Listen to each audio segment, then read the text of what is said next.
Ecology Center that has been offering advocacy and programming. Hold on, let me just agree to being recorded, as everyone should.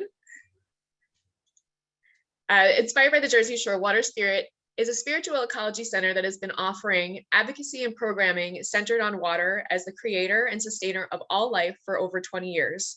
Personally, after consulting for over a decade and years of volunteering with our local environmental commission and co-founding a municipal green team, in January of 2020, I set off to become a Rutgers University Cooperative Extension Certified Green Infrastructure Champion with Dr. Abrupta and team, observing the same problems happening across counties and throughout the state, alongside being aware of funded, preventable solutions. We and our overlapping coalition partners hope you'll make the most of today's rich program with urgent and active hope. Nobody in New Jersey should be dealing with solid waste issues. We encourage follow-up and engagement from all of you watching today. By doing the preventative policy work to plan for green infrastructure and connect those plans with funding, we honor those lives lost due to storms past and those bound to come. Thus, right now is a great time to conduct analyses of your regions, watersheds, counties, municipalities, properties to lay foundational plans for what could be dubbed by funders as project ready. Hosts and speakers of this webinar and past and future webinars are glad to meet with you after this event to discuss your specific plans, and we encourage you to connect with us directly and drop questions, everyone, in the chat throughout the event. There is no need to wait. We will capture all of them and get you answers. We'll be sharing all resources afterwards, and we invite you to be fully present as we dive into this vital, pressing topic of dire concern in this region. We are going to be recording, as you see, and live streaming on Facebook.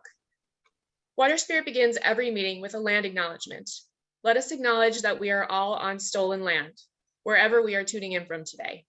Please feel free to find and share your location in the chat using this tool, and I will drop it in the chat, native.land.ca. Water Spirit is headquartered on occupied Lenni Lenape land. On the peninsula, they named Navram Sunk. We offer our gratitude for the Lenape peoples, past, present, and future, here in Lenapehoking and throughout the diaspora. We commit ourselves to righting unjust systems and righting our relationships with these lands, waters, and people. And I will also draw attention to just a reminder of our Zoom tips. It's been a while since we've experienced online programming, but just a reminder to keep yourself muted. There will be opportunity for engagement later on. And again, let us know if you need help with anything, just message our hosts. Next slide, please. And that was our wonderful land acknowledgement. And again, we encourage you to share where you're zooming in from in the chat, please. Next slide, please. So thank you to our core partner, New Jersey League of Conservation Voters, and their staff lead human on this endeavor, Isabel Molina, and all of our stellar co-sponsors who got the word out about this event. Coalition for the Delaware River Watershed, Atlantic Climate Justice Alliance, New Jersey Future, ANJEC, the Association of New Jersey Environmental Commissions, New Jersey Sustainable Business Council, Sewage Free Streets and Rivers, Latino Action Network, Clement Price Institute on Ethnicity, Culture, and the Modern Experience, Rutgers University, Newark, Jersey Waterworks, Pinelands Preservation Alliance, Wind of the Spirit, Highlands Coalition, Sustainable Jersey, Newark Dig, and Camden Community Partnership. Waves of gratitude to all of you ongoing. Next slide, please. And we want to take a moment to offer a big thank you to the funders of this webinar series, the Watershed Institute. The Watershed Institute's mission is to keep water clean, safe, and healthy. They work to protect and restore water and the natural environment in New Jersey through conservation, advocacy, science, and education. Thank you again for making this series a priority. What we are bringing forth today is due in large part to your support.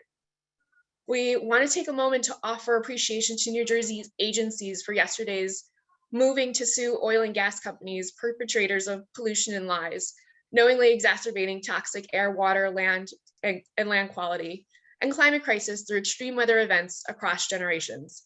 It is very costly. We see other states such as Mississippi beginning steps to allow for privatization of precious water resources. We are glad our state is moving in the right direction for New Jersey voters. This dichotomy demonstrates to all of us the importance of voting. And as a nonpartisan nonprofit, We encourage you to vote with water in mind. Check out Water Spirit's next virtual community advocacy meeting to learn more about same-day voter registration legislation, without which yesterday was the deadline. 10 years since Sandy, a storm that left Water Spirit's beautiful Stella Maris Retreat Center in ruin, we are having a commemorative and uplifting event on the anniversary, October 29th, called Waves of Hope and Healing. Please check out our events calendar at waterspirit.org to register and explore self-care, which is so important as we head into the darker, colder months. Welcome to this third of a series of 4 webinars focusing on environmental justice and stormwater management. We focus today on the funding. Here's a preview of today's speakers. We'll read the full bios now to keep the conversation flowing. We had a last-minute change. David Zimmer, thanks to his initial acceptance of our invitation to speak, unfortunately had a last-minute board meeting. Thankfully, he has a great team, and George Roland, iBank's Chief Operating Officer, was able to represent the iBank today. George Roland has served as the iBank's Chief Operating Officer, Water, since August of 2022. Previously, George served as the iBank's project manager for both the water and transportation banks. Next slide, please. During his 11-year tenure at the Infrastructure Bank, Mr. Roland has been responsible for improving the efficiency and effectiveness of the iBank through developing the iBank's 2 web-based loan management systems, implementing several new loan programs, including the statewide assistance infrastructure loan, SAIL, disaster relief financing program that aided New Jersey's Superstorm Sandy rebuild efforts for water systems, the creation of the iBank's Innovative Transportation Bank financing program with the New Jersey Department of Transportation, and most recently working with the New Jersey Office of Emergency Management to further develop pre-disaster and resiliency programs under the Federal Emergency Management Agency's BRIC and STORM programs.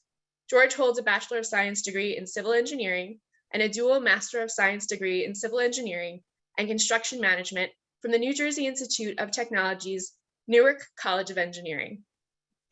And we'll begin in a moment now with Gabe Mann. Gabriel Mann, PE, graduated from Lafayette College in 2004 with a Bachelor of Science in Chemical Engineering, and he is currently a licensed professional engineer in both Pennsylvania and Delaware. He started with the department in 2004, and for the first 12 years of his professional career, worked in the NJDEP Division of Land Use Regulation as an environmental engineer responsible for reviewing the engineering aspects of land use regulation applications to ensure compliance with the Flood Hazard Area Control Act rules, Coastal Zone Management rules, Stormwater Management rules, and Freshwater Wetlands Protection Act rules. For most of the last 6 years, he worked in the NJDEP Division of Water Quality, where he eventually became the Bureau Chief of the Bureau of Non-Point Pollution Control. With the department's recent watershed-based reimagining, he now works as the Bureau Chief of the Bureau of NJPDES, Stormwater Permitting and Water Quality Management, and the newly created Division of Watershed Protection and Restoration, where he is responsible for managing the Water Quality Management Planning Program, the Industrial Stormwater Permitting Program, the Municipal Stormwater Regulation Program, which includes the Stormwater Management Rules, and the Municipal Separate Storm Sewer System, MS4 permitting programs. All of these rules are hot topics, as are the funding going to areas of the state that are still grappling with combined sewer overflows. So with that, take it away, Gabe. Next slide, please. Thank you.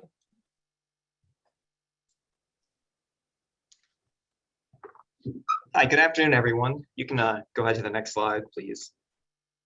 So I'm here to talk today about a technical assistance program that the department is offering for stormwater utilities.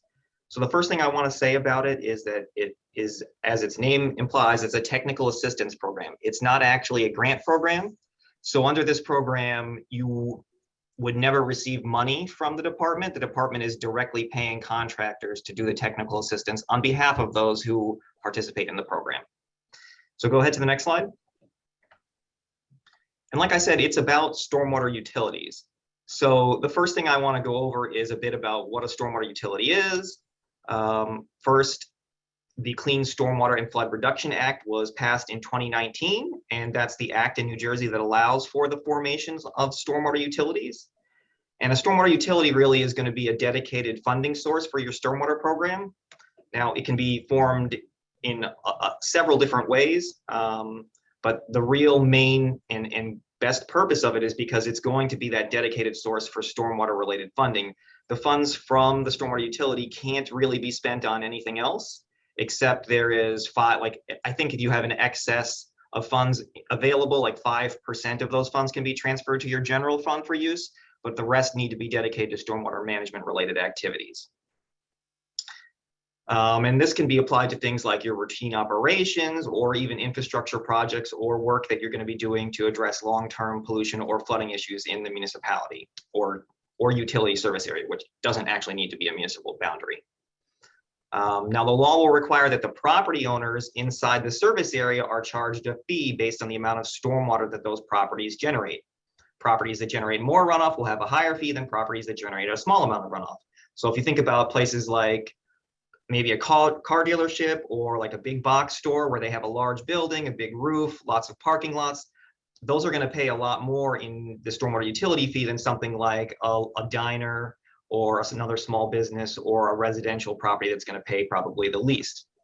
The only thing that is really exempt from paying these fees are properties that are assessed as farmland. And everything else, including government agencies, schools, religious institutions, and other things that wouldn't otherwise pay property taxes to the municipality, are subject to the fee. So that in itself is one of the key drivers for forming stormwater utilities in communities where there are large portions of the property that don't pay property taxes. Because if you think about it now, if you don't have a stormwater utility, how is your municipality paying for stormwater management related maintenance or improvements? It's through property taxes. So if you're in an area where there's, say, a lot of government buildings, say it's Trenton, for example, where there's tons of state buildings, those state buildings aren't paying property taxes to the city of Trenton. So a stormwater utility is a way that you can actually assess them for their contribution of stormwater into your system. Now, utilities can be formed by a municipality. It can be one or more municipalities that form together in a group, a county, or a municipal or county sewerage authority, utility authority, or improvement authority. So because you can form the utility in a lot of different ways, it can be part of your actual municipal government if it's formed by the municipality, or it could be a separate entity that's not actually part of your municipal government, like a separate utilities authority. Now, the law also did require that NJDEP provide guidance on stormwater utilities. So we did create a guidance website that we released in parts in 2020 and 2021. And we're just doing this funding opportunity now to technical assistance for the development of comprehensive feasibility studies for the formation of stormwater utilities. So go ahead to the next slide.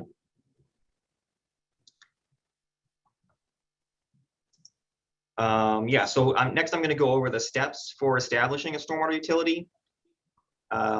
Basically, these are the 7 steps in a nutshell. Our website has much more extensive information on all of these. So if you need more information about any one of the steps, you can go ahead and do that and go to our website. I'll share the link a little later. So basically, the first thing is to just discuss the concept in your municipality. Is this something that your municipality or your county or whatever entity is considering forming a utility is interested in actually pursuing? So assuming the answer to that is yes, since you're looking at this to form a stormwater utility, the first thing that you would normally do is a high-level assessment of the costs to address your program and compare that with the funding that you currently have. If you don't have enough funding to address your costs, then it seems like continuing on with a stormwater utility would be a good concept. One thing to keep in mind here is that everyone's going to pay their fair share. So unlike the property tax model of paying for it, it's gonna distribute this out based on how much stormwater you actually generate. So it's going to even that out and provide a more equitable means of charging the people in the service area. And the next thing that you're going to do is to engage the management in the municipality or the entity that's forming the utility to make sure that the management's on board. Because of course, like if the decision makers in your group are not on board with forming a stormwater utility, it wouldn't really make sense to spend too much money on a comprehensive feasibility study. It's not going to go anywhere if no one's on board. So step 4 is the comprehensive feasibility study. And this is where our technical assistance program is actually going to pick up. We're going to assume you've already discussed the concept in your municipality and you have some sort of momentum to actually proceed with this. We're going to skip the preliminary feasibility study since the department's going to pay for the comprehensive feasibility study. And the application materials are going to require that your management sign off on this. So we're going to already have that sign off from the management. So we're going to start with the comprehensive feasibility study. You know, and the reason the department's paying for it is because it would often, for a lot of municipalities, require some sort of outside help to get the expertise they need to do this feasibility study. And it can take a lot of time, sometimes months, maybe even a year or more. And the costs are not insignificant. So the average cost can range, depending on the size of the service area you're talking about, maybe anywhere from like $50,000 to $150,000 to do this kind of study. So the average is somewhere around $100,000. And of course, whenever you're doing something that's going to affect the community as much as this is, you're going to have to engage your stakeholders, engage the public, and keep everyone informed of everything you're doing along the way. And then finally, at the end, you'll get to the last step of actually implementing the utility itself. Go ahead to the next slide. So really, since the focus of our technical assistance program is the feasibility study, I'm going to take a look at what's actually included in the feasibility study itself. So these are the 5 main things the feasibility study will cover. First is taking an inventory, because in order to do any of the other steps that are down the line from here, you're going to have an inventory of your system. And so that's going to be ideally a GIS map of all of your stormwater infrastructure, including its, what it is, its age, its condition. That's going to be like outfalls, storm drain inlets, catch basins, everything you have in your storm sewer system. But something that's also often and easily overlooked here is that you need to take inventory of a lot of other things that you have, like your salt storage structure, your maintenance yard and the buildings that are there, the vehicles that you have, the equipment that you have, your sewer cameras, even your computers, your smartphones, your tablets, your personnel. All these things are something that should be inventoried as well, because every one of them requires funds to keep them maintained or to replace them at some point in the future. And all that really needs to be factored in when you're making these decisions. So after you've taken that inventory, you're going to go on to identifying the needs for repair and replacement of everything, both current and future, maintenance costs, repair and upgrades, and anything you need to do to comply with your Mgmt permits. So that could be your MS4 permit, that could be your combined sewer overflow permit, whatever you may have with the department. And again, here, other things you can consider here are, stormwater flooding issues you have in your municipality that you want to correct, or obligations under your combined sewer overflow long-term control plan if you have one.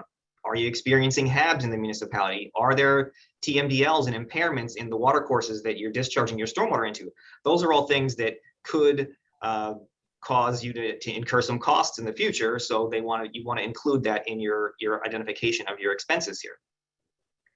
And the next step to do is to analyze the pervious and impervious surfaces within your municipality, because as I mentioned earlier, the fee for the stormwater utility needs to be charged on a fair and equitable measure of the stormwater generated from a property. So you need to be able to make some assessment of how much stormwater each property is generating. Now, in general, people will just look at what land is impervious, and you apply the fee based on how much impervious surface they have. Now, the law doesn't necessarily require that be your only consideration. You can make this as complicated or as simple as you want it to be. It will certainly have to measure how much stormwater the property is generating in some way, or estimate how much it's generating in some way.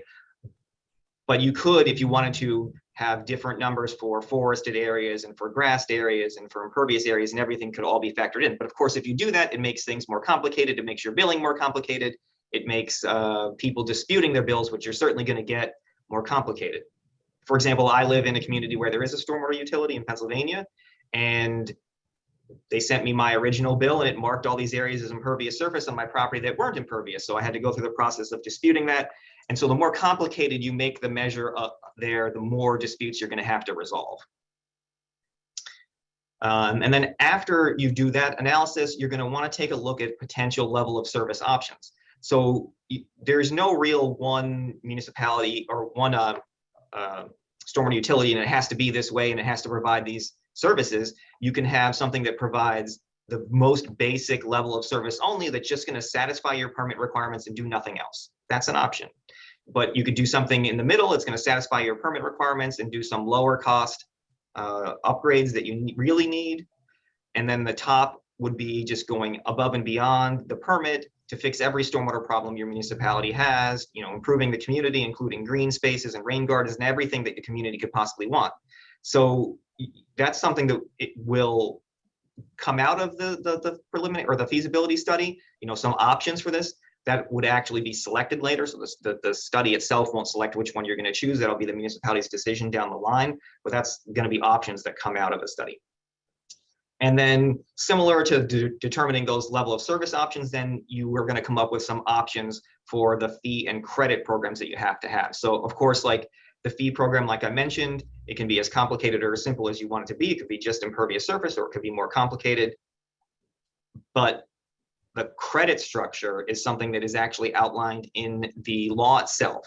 So whereas you can make some decisions on exactly how much credit an individual BMP gets, or how much credit you get for removing impervious surfaces on your property or something like that, you do have to offer credit programs. So there's 3 credit programs in the law that have to be offered. First, it's a credit for any systems that were in compliance with the stormwater requirements in place at the time when that system was approved. So that's old stormwater management system someone has on their property. Then there is a credit system for BMPs that meet today's current rules and were approved by a county or municipality or authority. And then there is another credit you have to offer for green infrastructure that goes above and beyond today's current requirements. And that's the requirements in the stormwater management rules at NJAC 7:8 or in the local stormwater control ordinance. And so again, the feasibility study would come up with probably a couple of potential fee and credit structures that you could use or tweak for later on. All right, we can go to the next slide. So this is a link to our stormwater utility guidance website. So if you do have any more questions about forming a stormwater utility, there's a lot more information there than I'm able to present here in the 15 minutes that I have. So please feel free to go there. And of course, my email address was on the first slide. You can always feel free to send me an email with some questions if you have them. All right, go on to the next slide. So to get into the actual details of the program, like I mentioned, it's a technical assistance program, and the department is going to be performing a free comprehensive feasibility study by a DEP appointed consultant. So the way the program is going to work is we already have several consultants on retainer, and you will send a letter of interest to us to participate in the program, and we'll evaluate what we receive, and then we'll select a contractor. We'll do a separate bid process and select contractors from there and assign them to each one of the entities that we selected to participate in the program. Of course, you need to agree to participate fully and designate a liaison if you want to participate in the program. We don't really want to sign up with anyone that's actually not really interested in participating.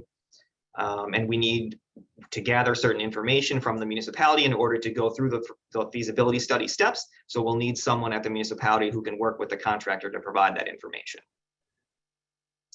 All right, we can go on to the next slide.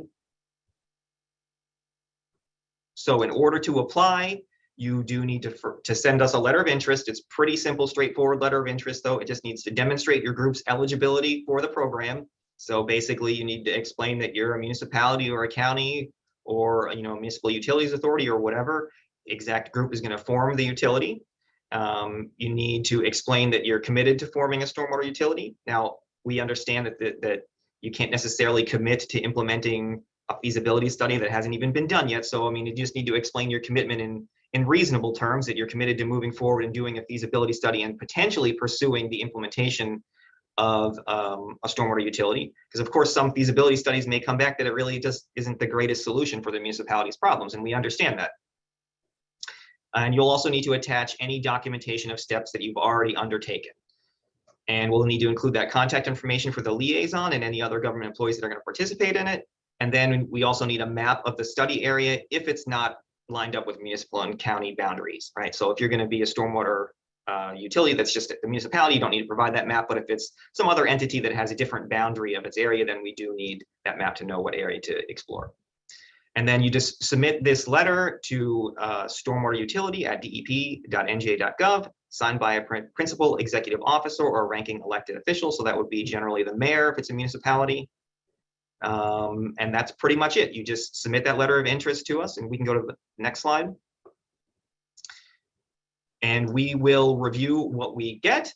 If there's $2 million dedicated to this program. So if we have more applications than we can fund, then we're going to prioritize our funding based on communities that are overburdened, stormwater utilities that are going to serve the largest populations, and evidence of a regional approach to it, and anyone that's already begun a feasibility study and just requires additional funding to complete. So of course, because that would be cheaper for us. And the last thing I want to say on it is that if there is sufficient, specifically the program is outlined to do the comprehensive feasibility study for the stormwater utilities, but if there is sufficient funding available after we do all of those studies, we may pay for the contractors to also take the next steps of doing your stakeholdering and engaging the municipality and eventually the implementation if there's funding available for that. But it will certainly cover the feasibility studies. That's the main goal. And we can go to the next slide. So this is pretty much it for my presentation. So if you are going to submit something, you want to send that letter of interest to us by November 1st, by midnight on November 1st. And you submit it to this email address, stormwaterutility@dep.nj.gov. You can also send any questions you have about that program to the same email address or to my email address. I'm the one that monitors stormwaterutility@dep.nj.gov anyway, so it really is just going to me when you send something there. Yep, and that's pretty much it. Just remember the deadline is November 1st. We extended it several times, so it's November 1st now. I don't see any momentum right now to be extending it again, so most likely it's going to stay at November 1st. All right, and that's it for me.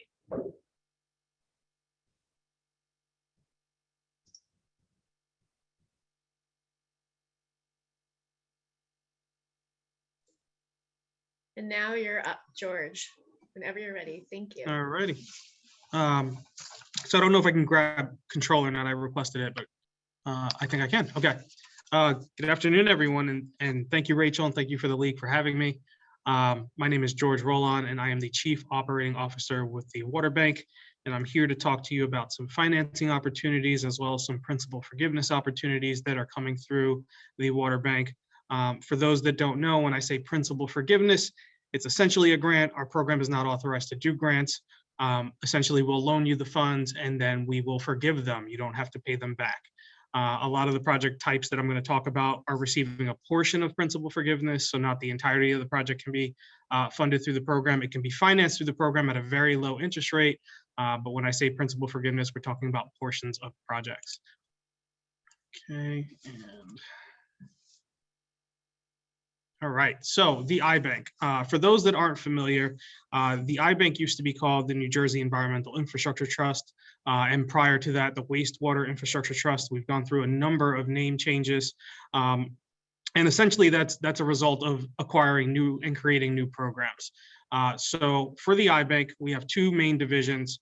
One is co-administered with the Department of Environmental Protection, and that is the Water Bank, which is what I'm going to be speaking to you mostly about today. The other side is co-administered with the NJDOT, and that is our Transportation Bank. As the names would suggest, the Water Bank, we're talking about sanitary, storm, sewers, water mains, stormwater runoff, things like that. On the transportation side, we're looking at surface transportation projects, which can also include stormwater as well, depending on the type of road work that you're doing. So depending on the type of project, you can come into our program for an initial consultation, and we can decide whether it fits more on the water side or it fits more on the transportation side. Okay, and as I mentioned, for the Water Bank side of things, we are a partnership with the New Jersey Department of Environmental Protection. A little bit of history, our first loans were issued in 1987. To date, we have financed $8.11 billion in long-term loans through the program, and there's outstanding $1.34 billion in short-term loans. So the way the program is structured, there's a short-term loan program and a long-term loan program. The short-term loan program is for up to 5 years. We essentially want to see projects come in and proceed through to construction completion. Then once you reach construction completion, we queue you up for what's called our long-term financing deal. That's when you lock in kind of your rate and your terms at that point, as well as your repayment. And then just a little bit of history, $2.9 billion so far in interest and principal forgiveness savings we've calculated to have saved the state of New Jersey. This is a conservative estimate as we are comparing ourselves to borrowing at a AAA market rate. So if your entity is less than AAA market rate, your savings are actually going to be greater.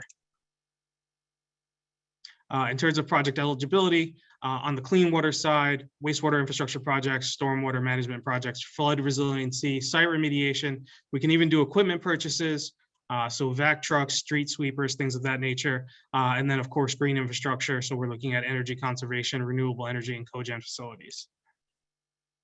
And then on the drinking water side, I won't touch too much on this. Most of the items won't apply to stormwater. However, there is a new climate change resiliency principal forgiveness allotment that some may qualify for. Just note that in order to participate in our drinking water program, you must be a public water system and have a PWS ID number. So if you do not have that, you would not qualify for the drinking water program. However, everything else on the clean water side is fair game. In terms of eligible borrower types, you just need to be a town, a borough, an MUA, a county, or a regional water authority in order to participate in our program. Private entities are eligible to participate in our program. However, they must be through a public conduit. And if we have any questions on that, you can direct it towards me. My email will be at the end of this slide. And then also more recently, we've increased the eligibility to include private colleges and universities as well that are interested in sponsoring non-point source pollution projects. And just keep in mind that all project sponsors must satisfy ours and the state's creditworthiness requirements in order to receive funding. So in terms of the short term, like I mentioned, we have a short-term program. It's typically 2 years for planning and design, 3 years for construction. You can go actually up to almost 4 years in construction because the way that our legislature, we're worded is it's 3 full fiscal years. So depending on when you receive certification from the department to go out and construct the project, you can actually get upwards of almost 4 years. In the short-term program, our rate right now, so this is not including any principal forgiveness opportunities, our current rate is 3.87% on short-term funds that are financed through the program. And that is October's rate. That rate is set monthly, so it does change. However, it doesn't change drastically. I'll say that last month's rate was 3.67. So, less than 0.02% change in our interest rate. The final interest rate that you'll get will be locked in at your long-term conversion. Not talking about principal forgiveness. Typically, when we go to long-term finance a project, it's usually half of whatever the AAA market rate is at that time. So again, if the interest rate's at 4%, financing through our program, you're typically going to see around 2% interest costs financed through the program. Our program is cost incurred. So when you submit payment invoices and requisitions, you don't have to have actually paid your contracting bills. You can actually just submit the bills. We just need to see that those costs were incurred. Typical disbursements are 2 weeks. So again, limited out-of-pocket costs for you. And interest only accrues on the funds that you've drawn. Key distinction between bands, typically when you take out a band, you're accruing interest on the total amount of the project cost. For us, you're only accruing interest on the funds that you've drawn at that point. And then, as I mentioned, short-term interest costs are rolled into the long-term. Real quick, just a blurb about our SAIL short-term disaster relief program. This is a bridge loan program that we work in conjunction with NJOEM to provide bridge loans in the event of a declared emergency. So we can front you the monies in anticipation of FEMA grant receivals.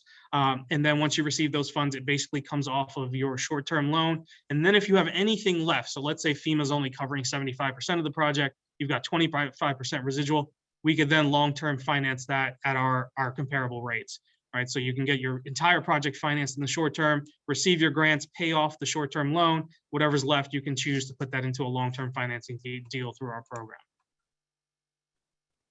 And again, long-term loans converted upon construction completion. The maturity of our loans can go up to 30 years or 45 years for CSOs. We're in the process of getting approval through EPA right now so that we can go out to those 45 years. But again, we do level debt service, so this can span out those repayments for these CSO projects, a number of years.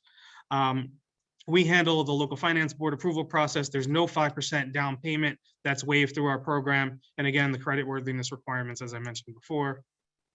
Getting into the principal forgiveness sources for this fiscal year.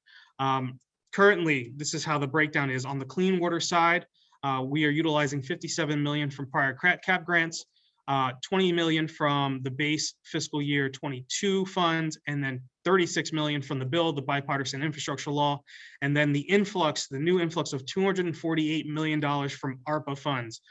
That is going to be dedicated solely to CSOs. And again, I'll talk about that in the next coming slides. And then on the drinking water side, similar breakdown, we have $113 million available in our drinking water program. And this is purely for principal forgiveness. We intend to issue loans in well above $1 billion in fiscal year 23, right? So this is just the free money, if you will, that I'm talking about here. And how that breaks down.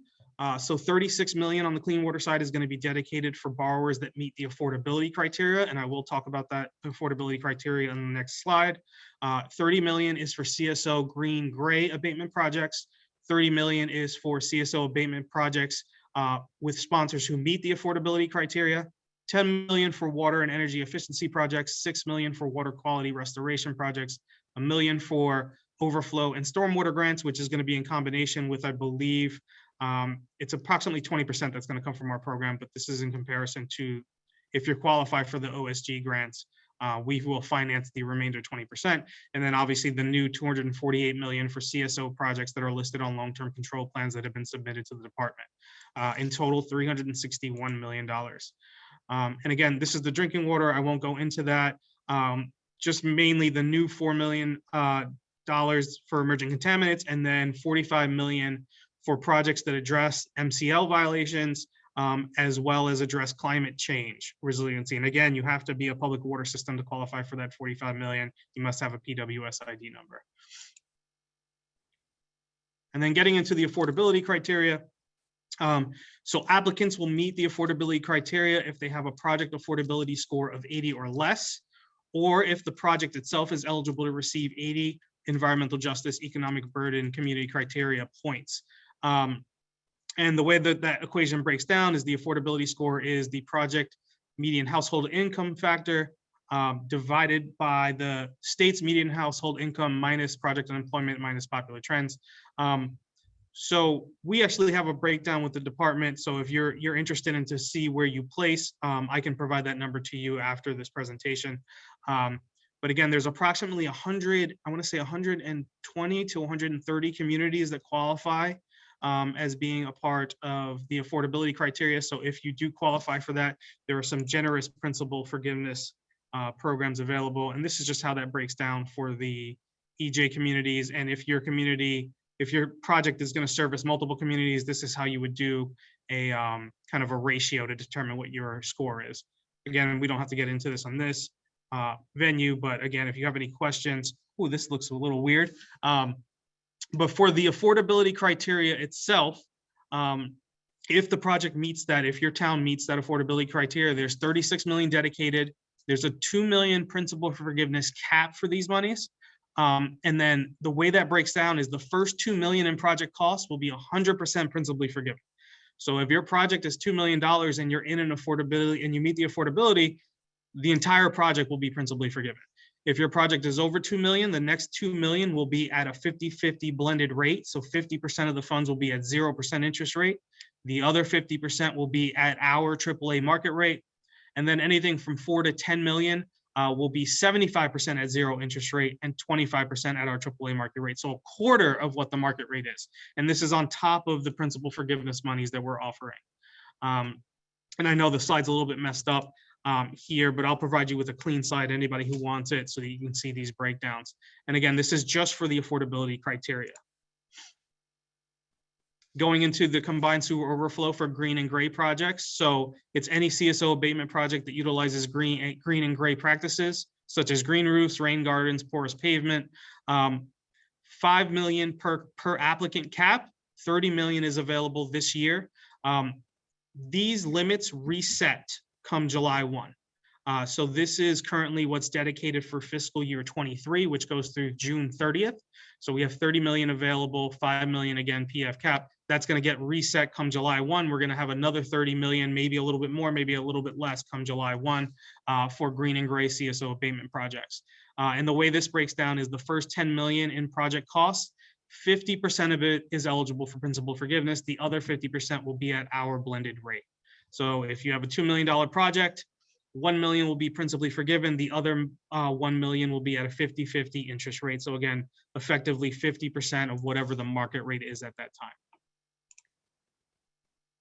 Now, if you are a CSO project and you also meet the affordability criteria, there's more money offered for this program. So you can get a total of $7 million per project, per applicant cap.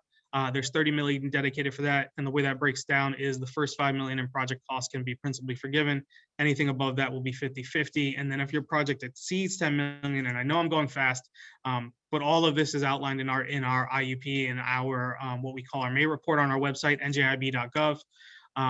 But again, next 2 million will be principally forgiven and so on. So again, very generous packages are being offered, especially when it comes to CSO projects through our program. And now the big one, the CSO ARPA funds, and this is for any project, regardless of affordability criteria or not, that is subject to a CSO long-term control plan that was submitted to the department. 80% of these funds will be principally forgiven, and there is no cap. So again, these funds need to go out by December of 2026. So we're trying to get these funds out. So again, 80% of these funds will be at 80%, will be principally forgiven. The other 20% will be at our half market rate again. So again, 80%, we're trying to get these funds out. So if you have a CSO project that is subject to a long-term control plan that's already been submitted to the department, by all means, now is the time to come into the program. And then we also have energy and water efficiency. So this is anything that meets the requirements of water and energy efficiency as defined by US EPA's Green Project Reserve Guidance. That guidance is linked there. $2 million cap, it's a smaller pot, 10 million dedicated for this year, and the first 4 million will be half principally forgiven. And then we have water quality restoration. So this is for anything or equipment purchases that will eliminate, prevent, or reduce document occurrences of shellfish downgrades.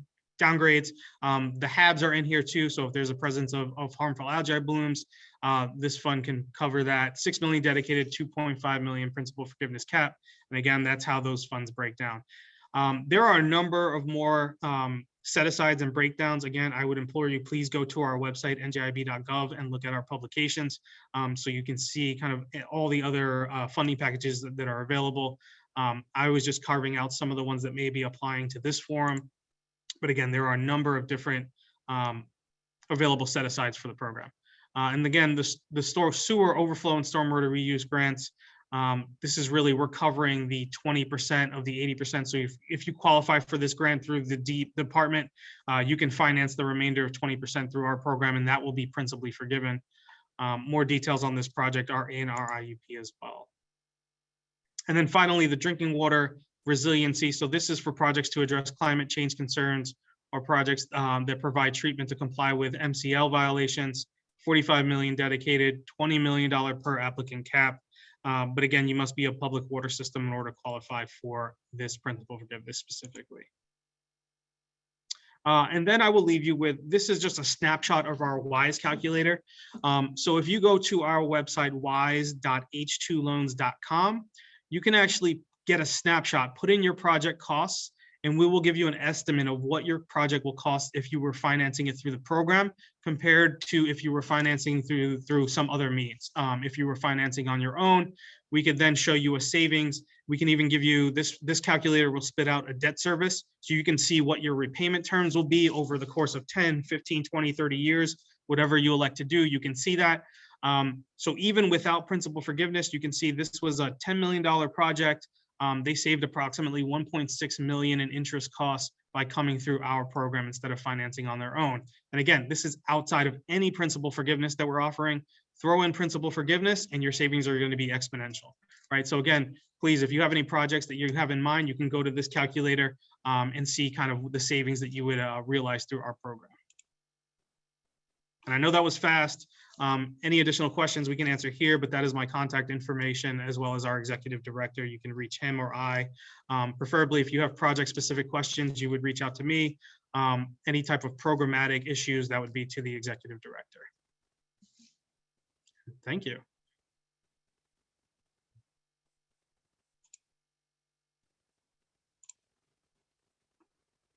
All right, thank you so much to Gabriel and George for those wonderful presentations. We will now be moving into the Q&A portion of this webinar. So please feel free to drop your questions in the chat as you so please. We also welcome people to unmute themselves and ask questions. If you would like to vocalize your question, please just raise your hand in advance and we'll call on you and you can ask your question. So it looks like the one question that we had thus far was from Jim, and it was in regards to sharing the slides in webinar. And yes, we will be sharing all of those materials following the webinar series. So we'll be sending out the slides and the webinar link itself as well as the other resources. There were a few questions that I actually had for both George and Gabriel as well. So very interested for ones. All right, and I see questions are rolling in. So, you know, there is this new flood of ARP funds towards CSO projects, and of course there's this feasibility study. So there are a lot of really exciting projects and funding opportunities that are available.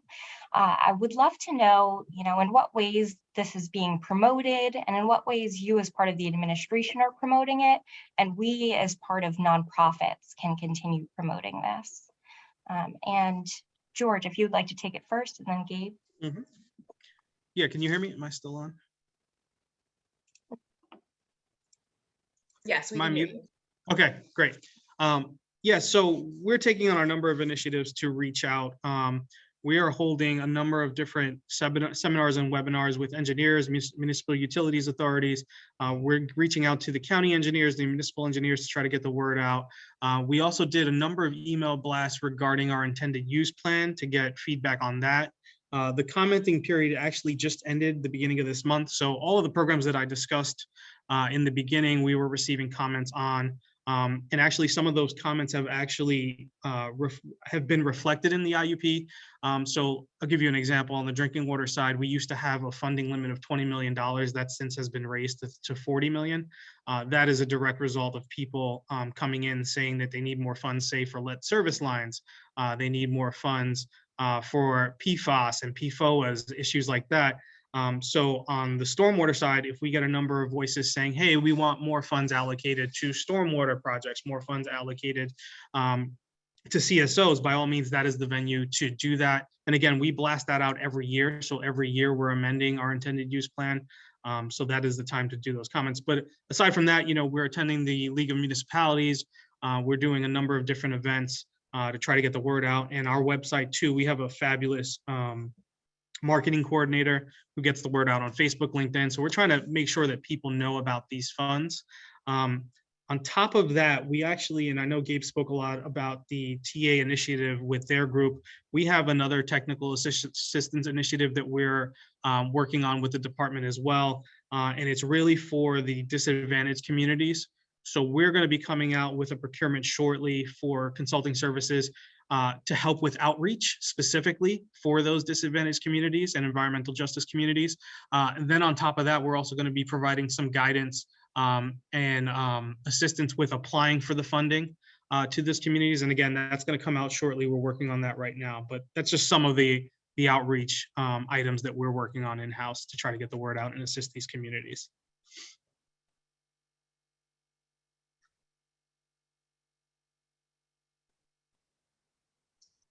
And yeah, so on the DEP side, it's pretty similar of what we're doing to get the word out. I mean, attending meetings like this, email blasts, presentations. We operate the MS4 program in my group, so that's direct communication with the municipalities we have all the time, so we inform them that way.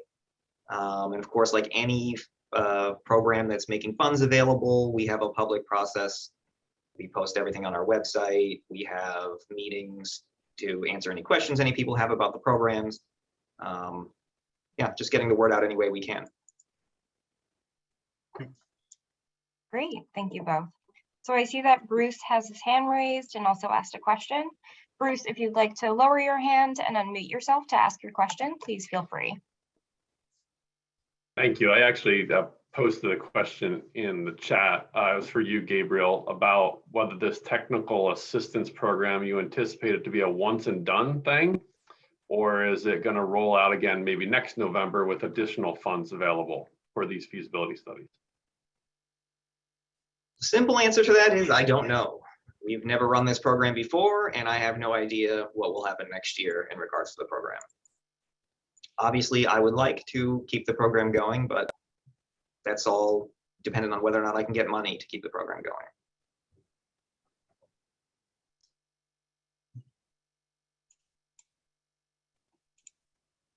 All right. So there was a clarifying question from somebody in the chat about the interest rate for short-term loans. Yep. I think it was in particular about the 0.387% interest rate. George, could you just clarify that for the audience? Yes, I see the question. It is 0.387%. It is not 3.87%. 0.387% is the interest rate in the short term.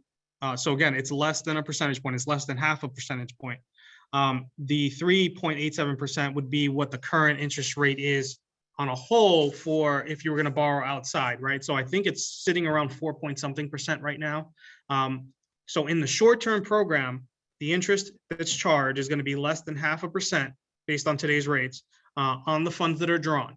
When you go and convert long-term, the interest rate changes, right? Because you're going to have a new long-term rate. And that long-term rate will typically be approximately half of whatever the market rate is. So if the market rate is 4%, typically your long-term loan will be about half of that. Now, this is outside of any of the set-aside programs that I discussed in this presentation. This is just the base program. So if you qualify for any of these other programs, let's say the CSO program that has a different interest rate, some of those interest rates can actually be a quarter of what the market rate is, depending on the type of project. So you may actually, if the current interest rate is 4%, when you go long-term, your interest rate may actually be 1% on the funds borrowed, on top of the amounts that you can get in terms of principal forgiveness.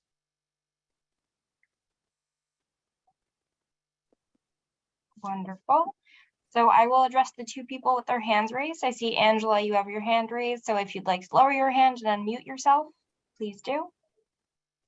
Yes, just a quick question. How can we find out which townships have applied and or have been engaged via presentation or some kind of communication already? Is there any way that we can find that out?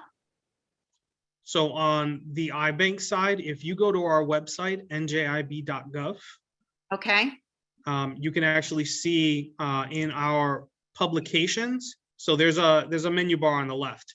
And if you click on that menu bar and you look for the, let's say specifically the water bank, which is NJAIT, if you click on water bank and then water bank publications, that will lead you to our annual reports and our May reports. If you click on one of those reports, typically there's a large project list at the end of that will show you all the projects that have submitted thus far. Oh. The one thing that it does not tell you though is which projects are receiving which packages. This is Okay. just the whole world of all the projects. And I will tell you, I think it's upwards of $3 billion right now that has been submitted to the program that's in queue. thank you. Mhm.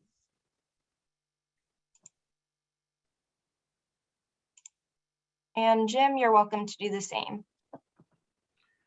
Thank you. And first of all, thanks for a great presentation. It was incredibly comprehensive and almost too much to comprehend in one shot.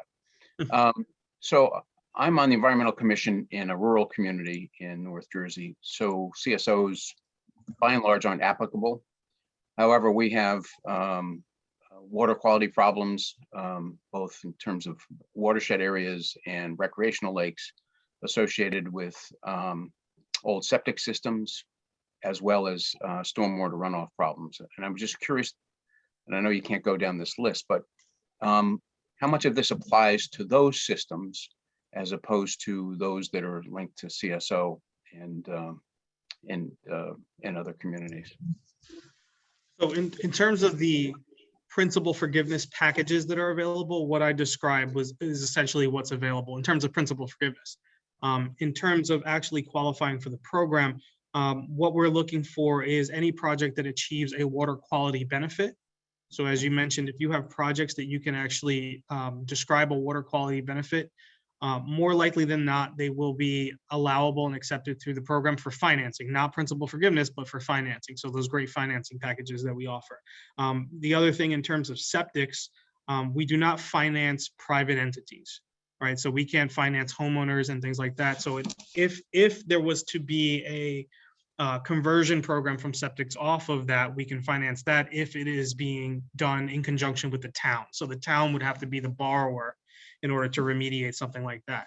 But again, if there's a water quality benefit and it's something that we have an eligible borrower for, that's absolutely something that we can take a look at to be financed through the program. But in terms of principal forgiveness packages, this is what's offered this year.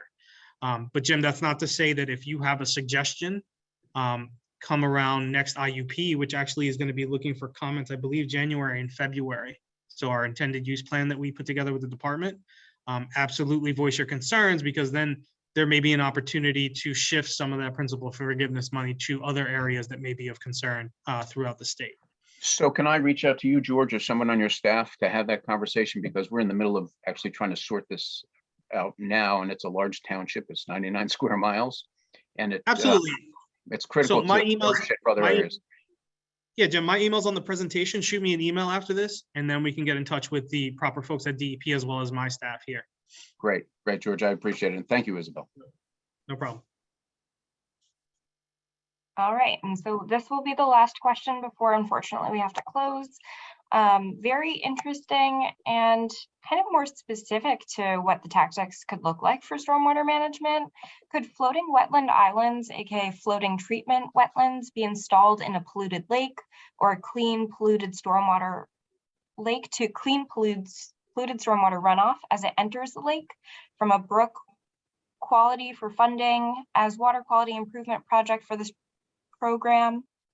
Sorry, I was a little bit choppy there, but the question seemed to be from Rob. Essentially, could that qualify floating wetland islands for any of these programs?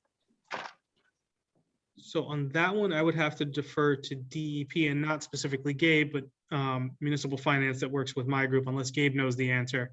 But that is something that you can reach out to afterwards, and I can put you in touch with the correct folks to determine that. Yeah, I would say it's probably feasible to be financed, but I would be concerned about the ability to permit something like that. Mm-hmm. To put anything out in the water is generally a difficult permitting ask. Yeah. Why would that be? Well, I mean, if it's in a lake, it might be possible, but if you're talking about putting it in a stream, like in the comment, you're going to have to worry about whether or not that's going to cause flooding. It's going to displace floodwaters. Sorry to interrupt. It actually would be in the lake to intercept the water as it comes in from the brook, but the floating wetland islands actually being in the lake. Right. So there's regulations that govern what you can and can't do in an open water like that. So you're going to have to look to the Flood Hazard Area Control Act rules and the Freshwater Wetlands Protection Act rules to see if you can get such a thing permitted. Generally speaking, putting things in an open water is very difficult. If it could get permitted, do you think it could potentially qualify for funding? Yeah, let's continue. We can continue this conversation offline, Okay. just because we are at the end of the webinar. But I appreciate your curiosity, and also Gabe, thank you for answering that question. So unfortunately, that is all the time that we have. If there's any final thoughts that George or Gabe you'd like to say, please feel free. I'll start with George and then we can go to Gabe. Yeah, I just wanted to say that, thank you for having me. But now, if you have a project in mind, now is the time to start speaking to the program. We like to get creative. So even if it's something that doesn't fit this year, maybe it could fit next year. So by all means, reach out to me if you have a project in mind, and we can set up a project meeting to discuss and kind of work through the program. Yeah, and I don't have much to add. Just remember that if you're interested in participating in the technical assistance program, the deadline to submit that letter of interest is rapidly approaching, November 1st. Great. Thank you so much, both of you, George and Gabe, for being our honored speakers for today. And thank you everybody for attending the third in our 4-part webinar series on stormwater. Our fourth one will be on December 7th, so keep an eye out for that. It will be on stormwater management success stories in the country and in the state. And after this webinar, we'll be sending out additional resources, links, and a recording of this webinar as well. If you'd like to connect with us on any of these issues, feel free to reach out to our emails that are also on that slide there. So thank you to everybody for attending, and I hope you all have a wonderful rest of your day.